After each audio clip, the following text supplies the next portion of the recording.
Manhattan is a borough made up of diverse communities.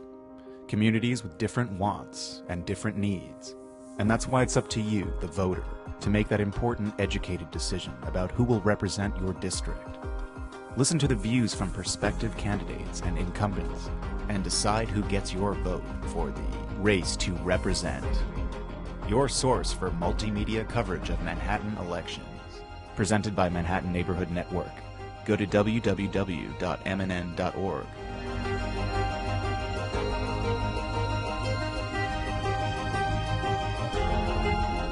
The League of Women Voters of the City of New York and the Manhattan Neighborhood Network are pleased to bring you a debate among the candidates running for City Council in District Number 6. The winner in the general election on November 5th will take office in January 2014 to serve a term of 4 years. Each member of the City Council will represent approximately 168,000 people. I'm Adrienne Kivelson, and I'm a member of the League of Women Voters of the City of New York. The candidates are seated in the order of their closing statements, and we'll have several rounds of questions. We'll start with up to 1 minute responses and then 30-second rebuttals at my discretion. Let me introduce the candidates. Harry DeMell is the Republican candidate. Tom Siracuse is the candidate of the Green Party. And, excuse me, I'm sorry. And Helen Rosenthal is the Democratic candidate. Now we'll begin the questions with something easy that I hope you'll just get into the spirit of this. Upon election, assuming you are elected to the council for the 6th district, what would be the first thing you will do when you take office? Harry, do you want to start? I want to assess what's going on in the city council in January, find out if we are being fiscally responsible, whether this city, the 6th district is getting the services it needs, and where I can make a difference in education, where I can hopefully encourage a more teacher-responsive system by giving teachers more responsibility and getting some of the bureaucrats and I'm going to say do-gooders out of education who have actually caused more problems than they've solved. Okay, very good. And Tom, have you given a thought to what the first thing you would do when you get into office? Well, I think that the City Council, by and large, needs a lot of improvement regarding the way it operates. Right now, the Speaker of the City Council, in my opinion, has much too much power. The Speaker is allowed to hold up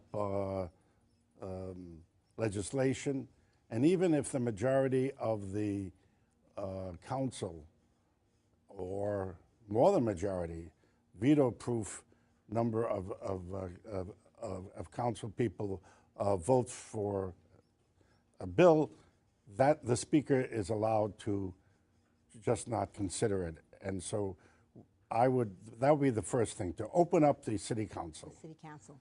Helen, what about you? Have you given any thought to this? Well, I think it's really important on the first day and in the first weeks and months ahead that we send the message to the voters and to New Yorkers that it's not business as usual. So the first thing I'd like to do is make sure that I have an office that is open and transparent and accessible to constituents and people who live in the district, to let people know that we're there for them, whether their concerns be the pothole on the corner of the street or something as large as, the middle school enrollment process or in our school system, or, losing their homes because of cuts to Section 8 vouchers.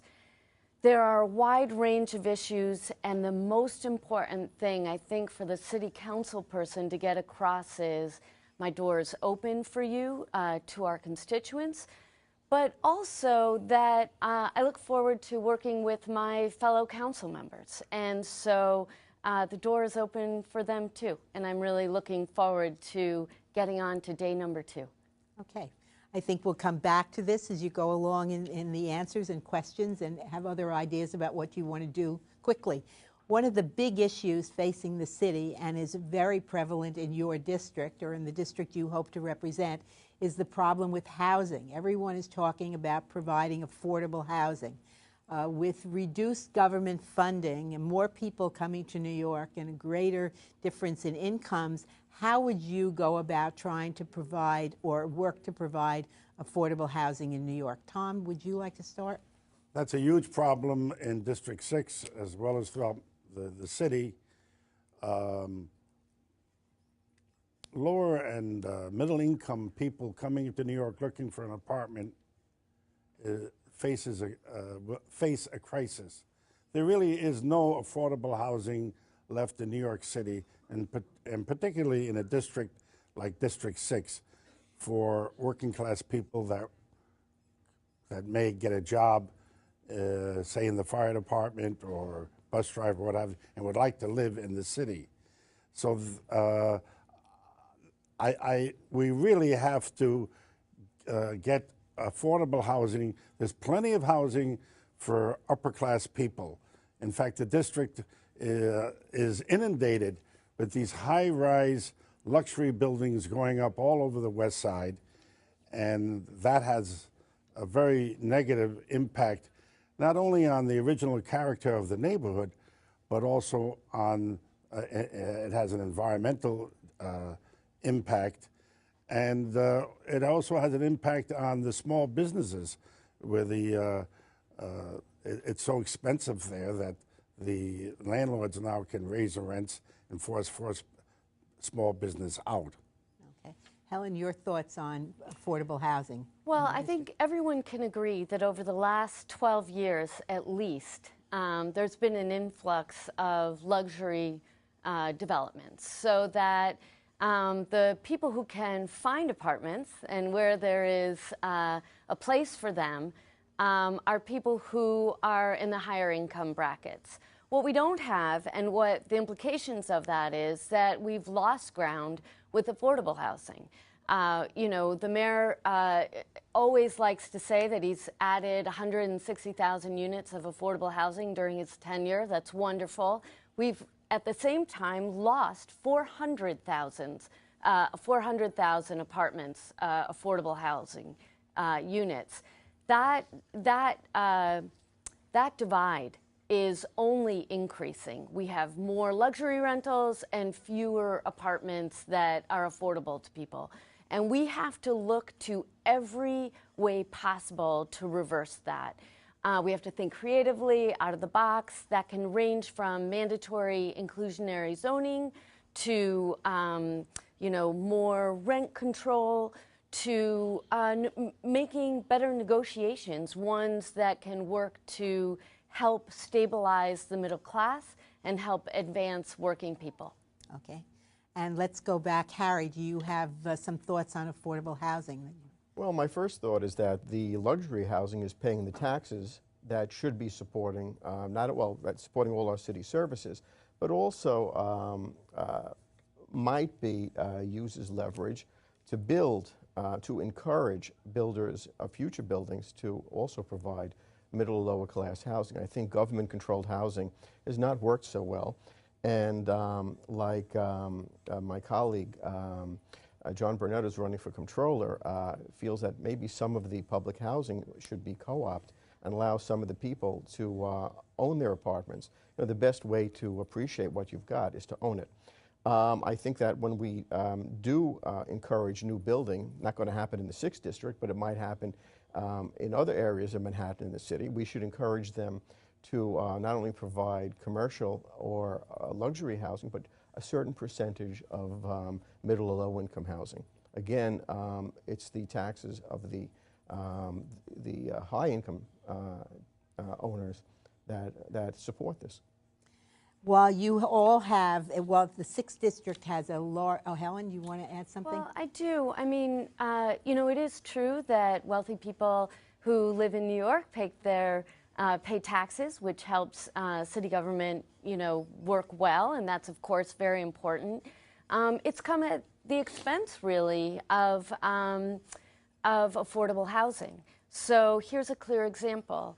You know, in the last state budget, in the 11th hour, the state passed a tax abatement for 5 luxury high-rises that frankly had already been built, and using tax credits for affordable housing that had already been built.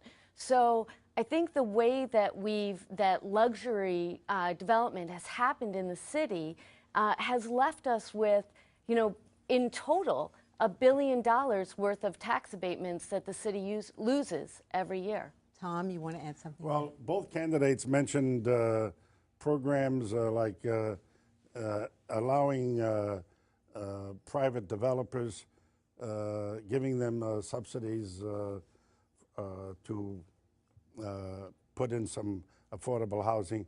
Helen mentioned inclusionary zoning.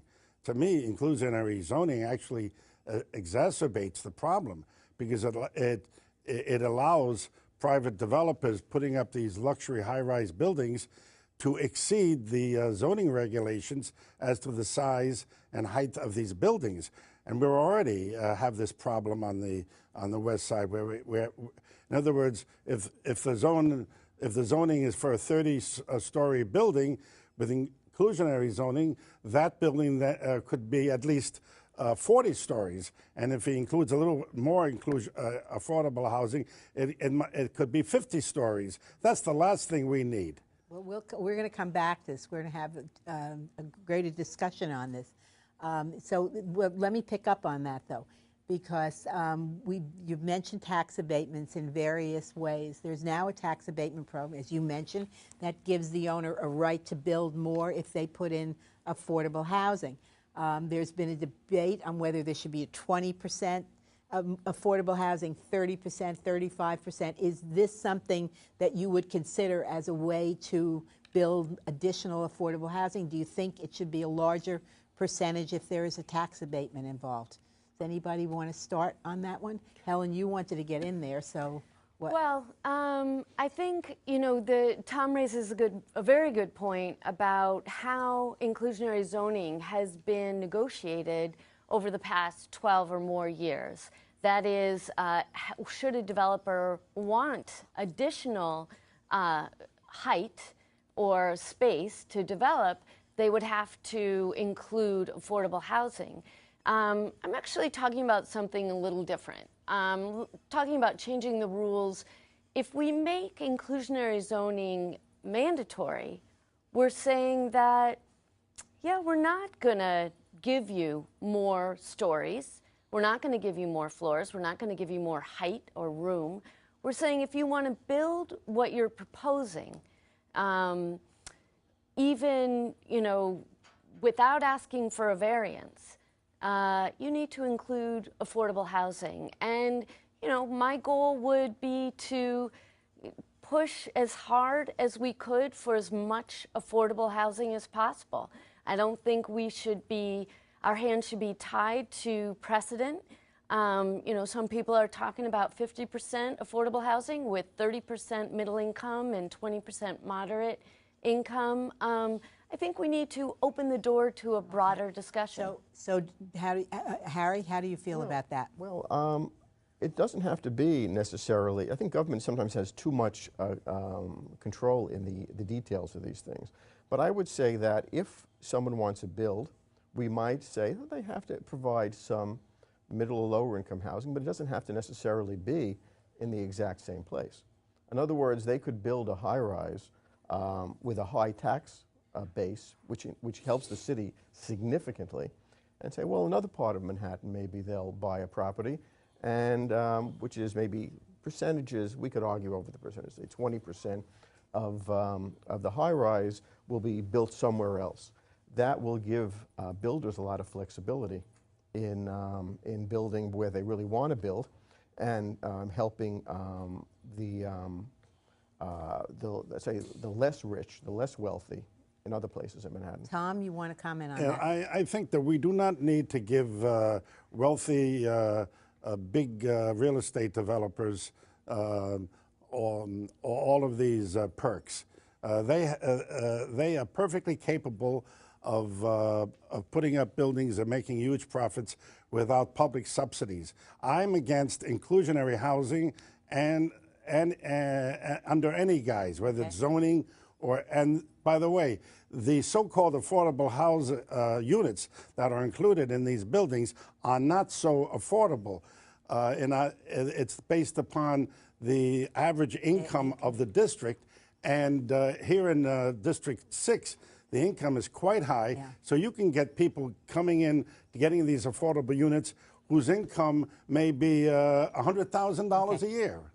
Helen, yeah. Well, I just want to take issue with the idea of off-site housing. I really would like to move away from off-site. You know, the reality is that it's communities working together that make for the betterment of the community. And when we start saying, well, the affordable housing is going to be somewhere else, but not in our district, we're setting our city up for failure. We're setting our city up for there to be very wealthy areas and areas that are not so wealthy. And I don't think that reflects what District 6 residents want.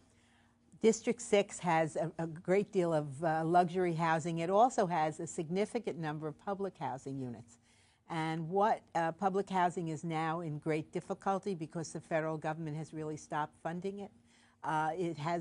There's a lot of dilapidated buildings and services that aren't being supplied. What do you think the City Council specifically, and you as a council member representing a district with public housing, can do to improve the situation? I think it's your turn to start, Helen.